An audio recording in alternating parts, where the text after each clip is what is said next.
Today I'm going to be reviewing 2021's Halloween Kills, almost to the end of the Halloween series. After this one, only one left to go.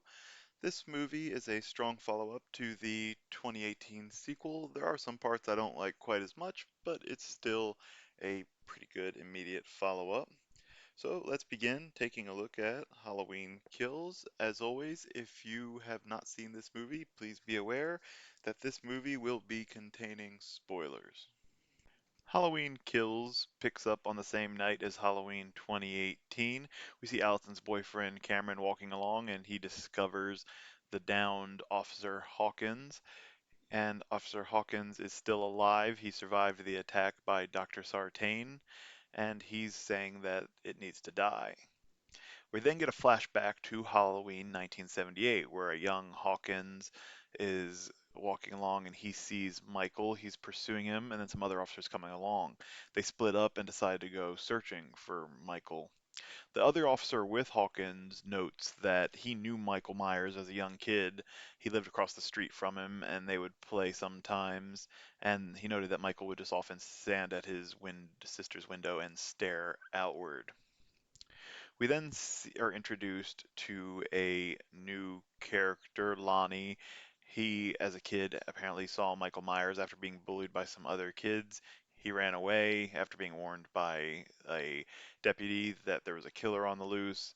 And as he's walking along, he trips and has a run-in with Michael, but ends up being okay. The two deputies, Hawkins and the other one, get to the Myers house and they go inside looking for Michael. They search the house, and as they get upstairs, the other deputy who knew Michael comes to the window that Michael would stare out. He stares out and he notices that there are feet prints on the ground, and Michael comes out and attacks him, starts choking him. They struggle. Hawkins comes up and tries to get Michael to let him go. He threatens to shoot.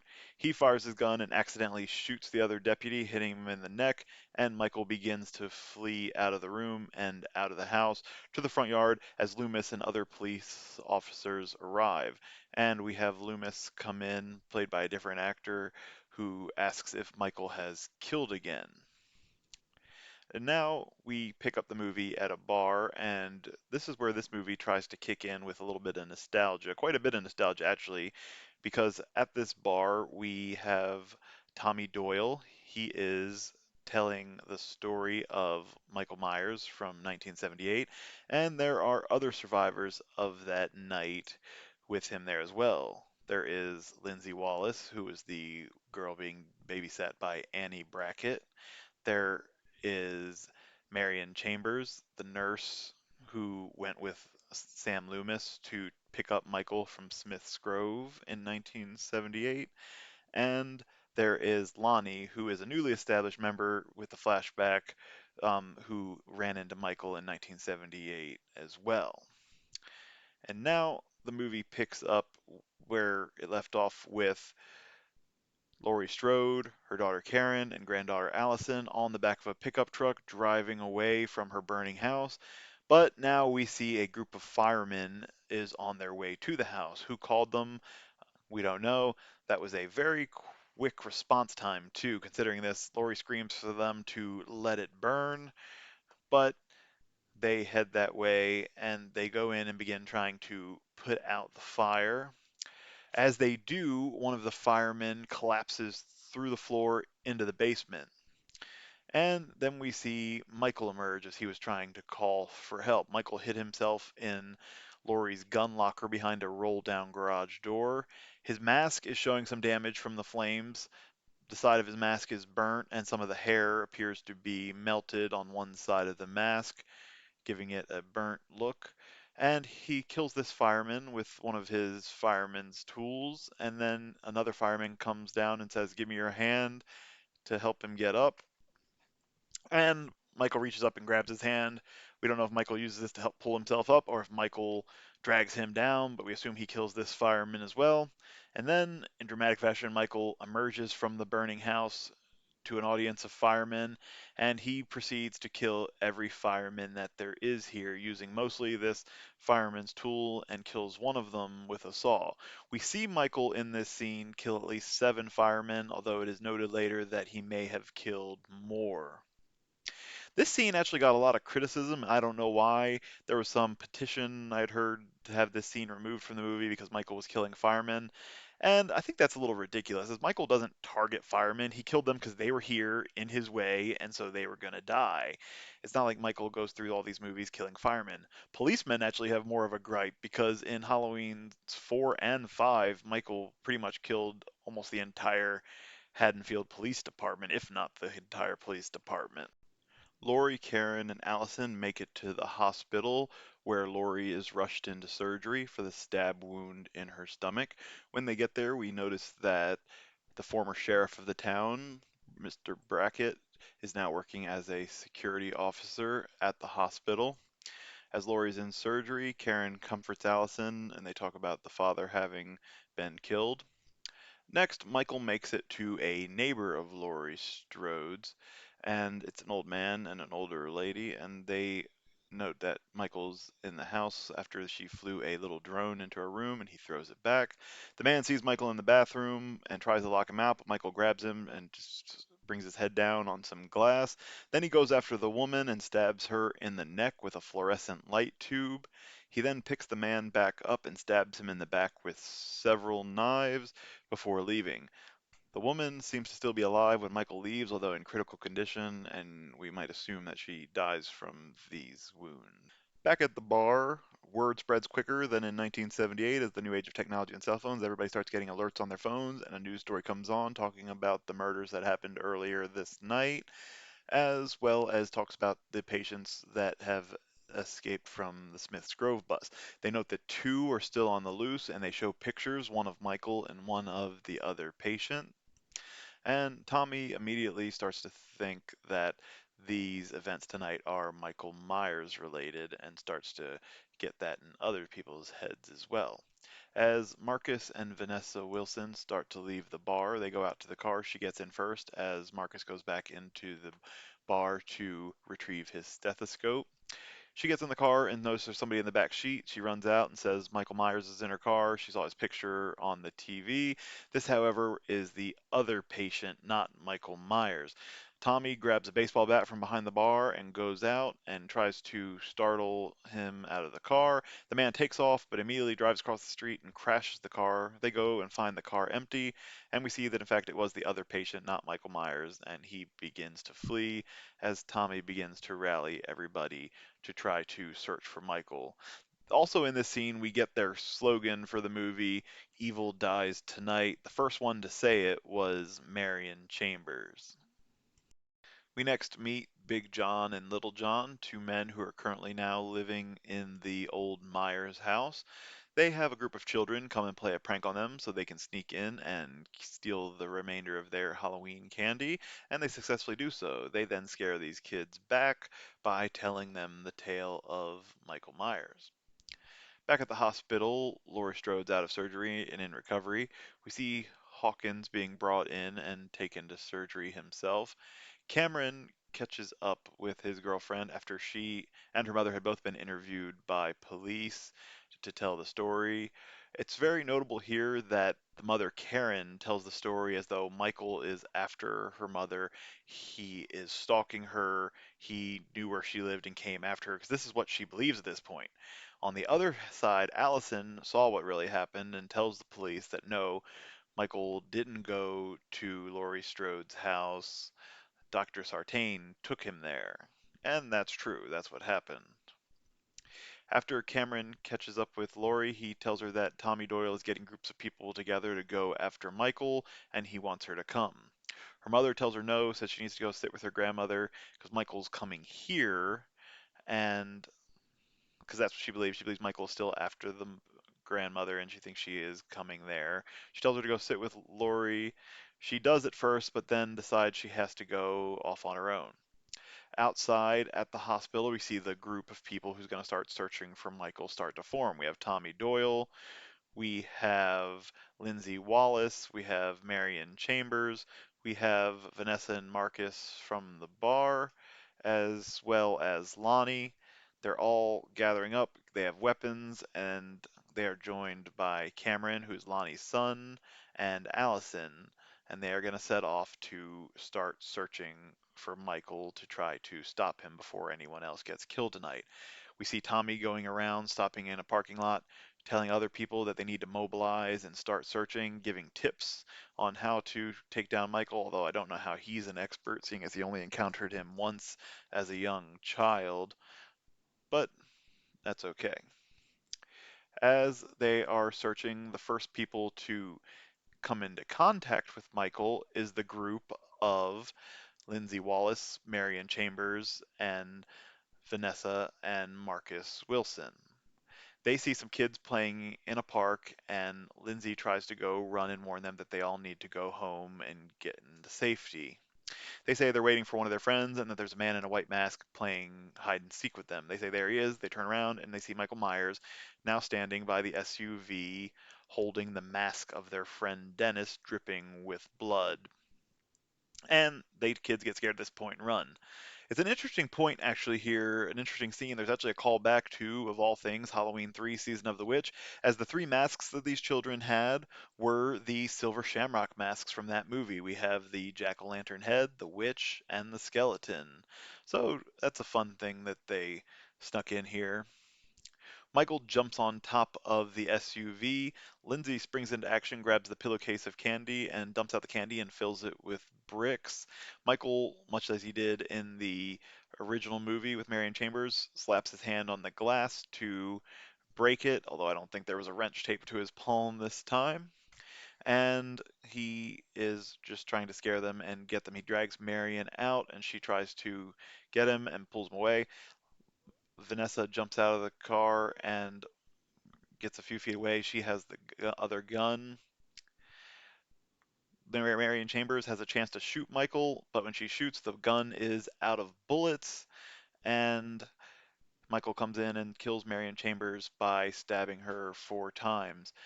Marcus tries to choke Michael with his stethoscope, but Michael doesn't even seem fazed by this. He next kills him by stabbing him with the gun.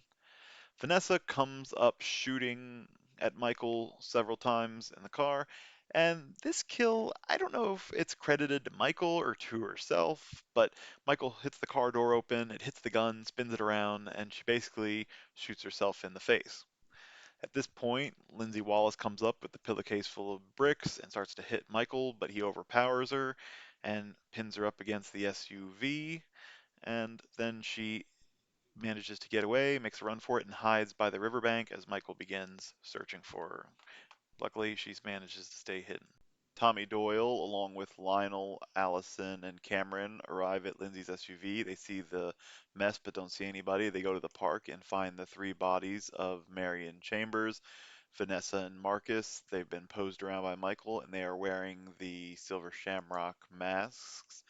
And they find Lindsay laying by the river, and they decide to take her to the hospital to get her some help. Now at the hospital, things have started to unravel quite a bit. Everybody there is upset as victims, bodies, and injured are starting to come in, and it's very clear that the Haddonfield police force can't really handle the situation that's going on. It's too much for them, as well as too much for the medical staff of the Haddonfield Memorial Hospital. We see that Officer Hawkins is placed into the same room as Lori, and they talk for a bit, and she tells him that Michael was killed. We get a bit of a flashback scene where Hawkins says that he was responsible for Michael not being killed back in 1978. We go back to 1978, back to where Loomis had showed up and asked Hawkins if Michael had killed again. Out on the lawn, surrounded by the police knocked Michael out, and Dr. Loomis was going to shoot and kill Michael, but Hawkins stopped him mainly because he didn't want to see any more death that night, but he came to regret it. Another officer also helped Hawkins cover up his part in shooting his partner by saying that it was an accident. When he was struggling with Michael, he pulled his gun and shot himself. Tommy Doyle is kind of starting to get the hospital all whipped up into a frenzy about stopping Michael Myers and gets everybody started with the Evil Dies Tonight chant. Unfortunately for him, as this begins to happen, another patient from Smith's Grove, the one who had been in the car earlier at the bar, arrives at the hospital, seemingly looking for help, but they instantly think that this is Michael Myers and begin chasing him around the hospital.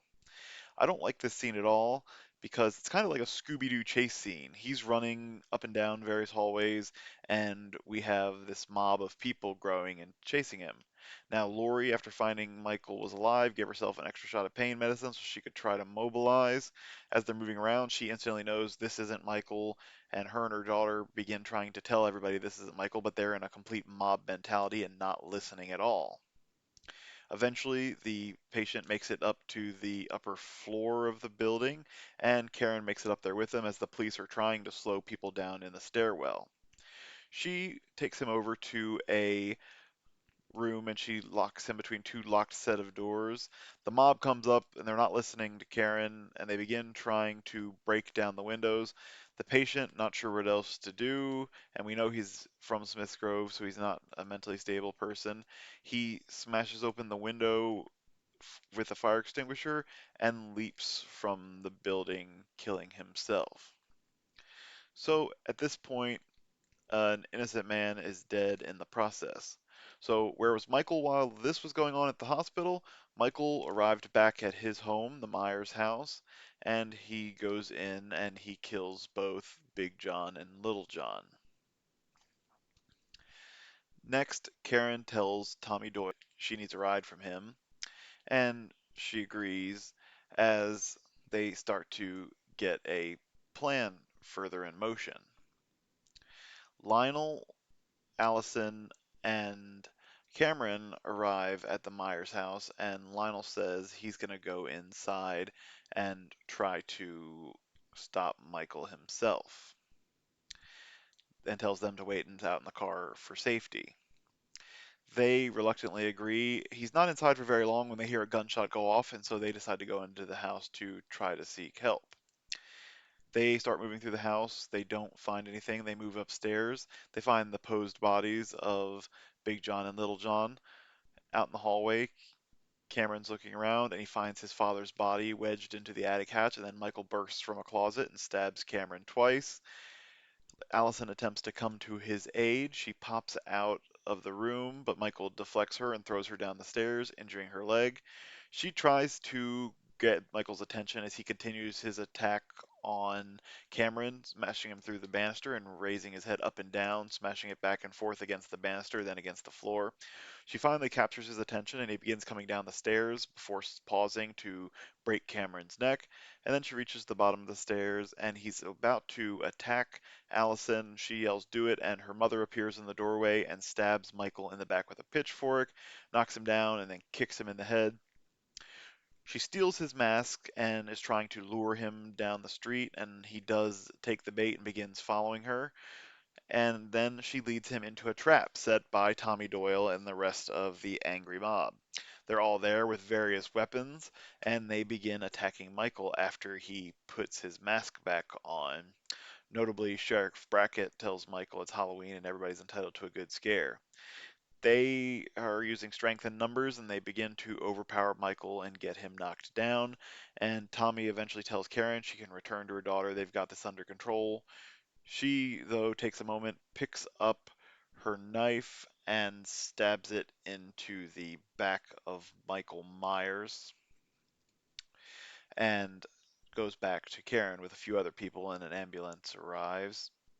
They all think it's overpowered. We see back at the hospital, Lori is talking to Hawkins, and they're describing how Michael is not just a flesh and blood human being. He survived too much.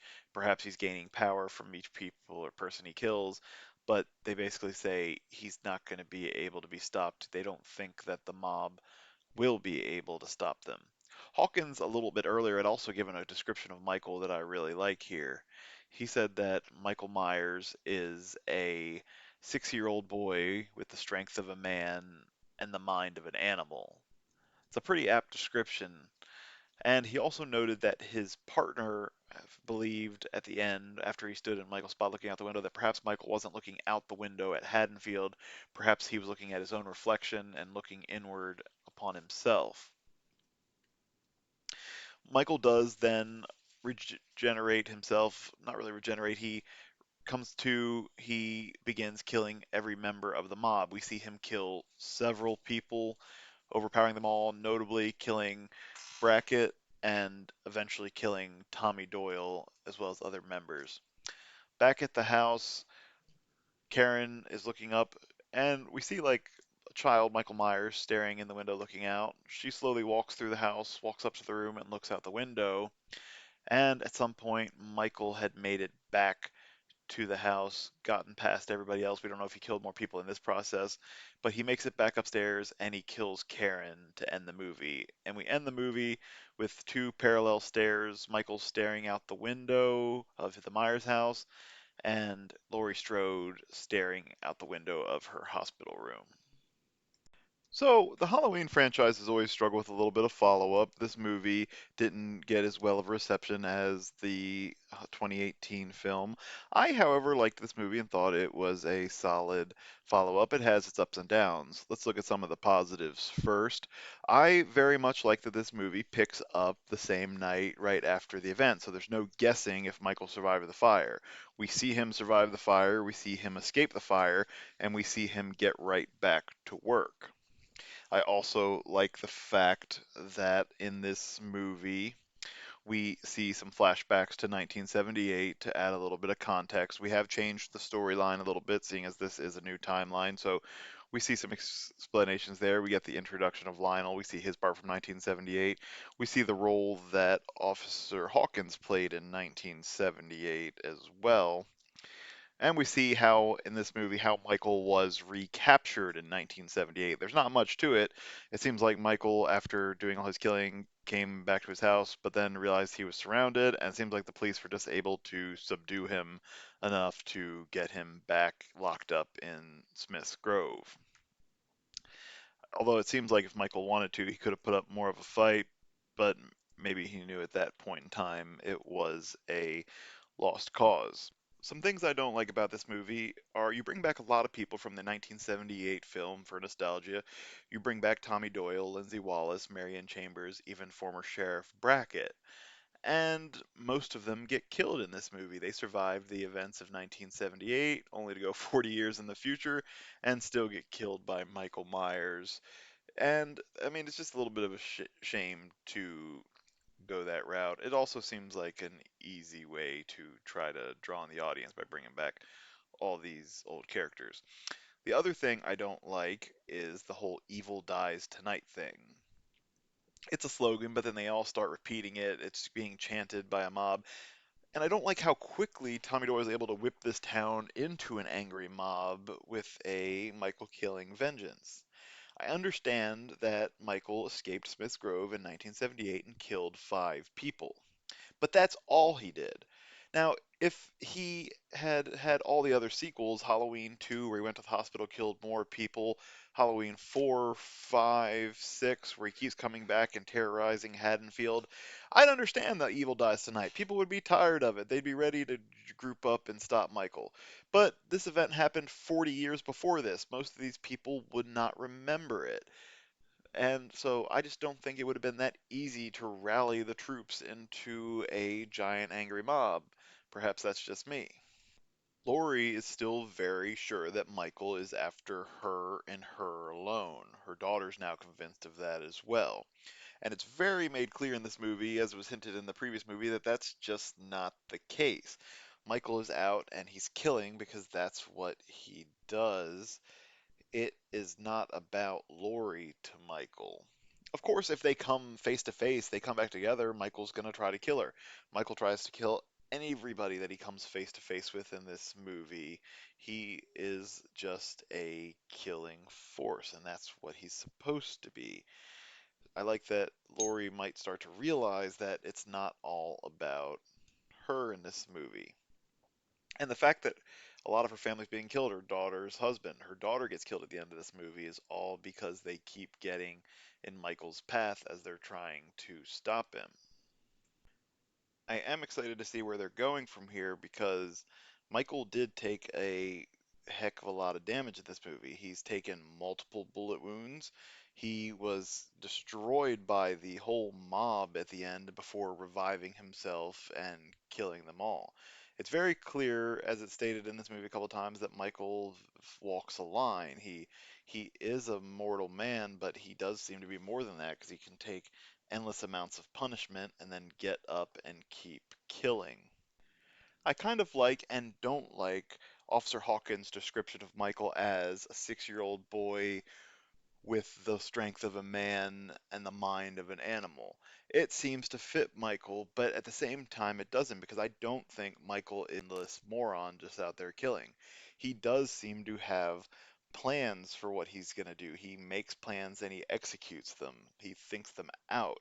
He may not have the motive of going after one person, but he definitely has a plan. He's moving through town.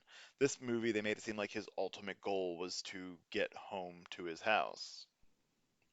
And perhaps that's all he was trying to do and kill as many people as he could along the way. Looking at Michael's mask in this movie, it's the same mask from Halloween 2018, so still a very good mask, and it is only made more damaged from the fire that he's in. We again see that the mask is burnt on one side and the hair is melted on one side, and the mask takes damage from his various fights as well. So it continues to develop along with the character. The mask is just perfect to show this emotionless killer that he is. Michael's total kill count is hard to calculate fully in this movie. In the beginning, he kills 7 firefighters that we see on screen, and there are more indicated. It is indicated later that there were 11 first responders killed at this scene. Now, I don't know if that includes the police who were killed before in the previous movie, or if it was all firefighters. So we know that he killed at least 7 and potentially several more. He kills the neighbor, Phil Dickerson, next by impaling his neck on glass and then stabbing him with several knives in the back. He killed the child named Dennis by, well, we don't see him kill him on screen, but he is holding his bloody mask. He kills Marion Chambers by stabbing, kills Marcus Wilson by stabbing. He kicks the car door into Vanessa Wilson's hand, causing her to shoot herself, so this does count as a Michael kill. He kills both Big John and Little John by stabbing. He kills Lonnie by, again, this is another off-screen kill. He is mangled and jammed up into the attic hatchway. He kills Cameron by stabbing him, banging him around, and ultimately breaking his neck. He kills Leigh Brackett by cutting his throat. He kills Tommy Doyle by stabbing him and kills Karen by stabbing her. Now, in the mob scene, he also killed several mob members. We see him kill 5 people in this scene where he breaks out and starts killing, in addition to Brackett and Doyle. And there were a lot of people there, so we can assume he may have killed more. That's why it's a bit difficult to pin down an exact number of kills for this movie, but I would have to guess that I would estimate that Michael for this movie killed anywhere from 30 to 40 people. There was also a non-Michael related death, which was the other patient who had escaped the Smiths Grove bus. His name was Anthony Tivoli, and he committed suicide. Also, we had a kill back in 1978, which was Frank Hawkins shooting his partner, Pete McCabe. The reviews for this movie dropped down a bit. On Rotten Tomatoes, the critic score drops down to a 39%, which is a rotten score.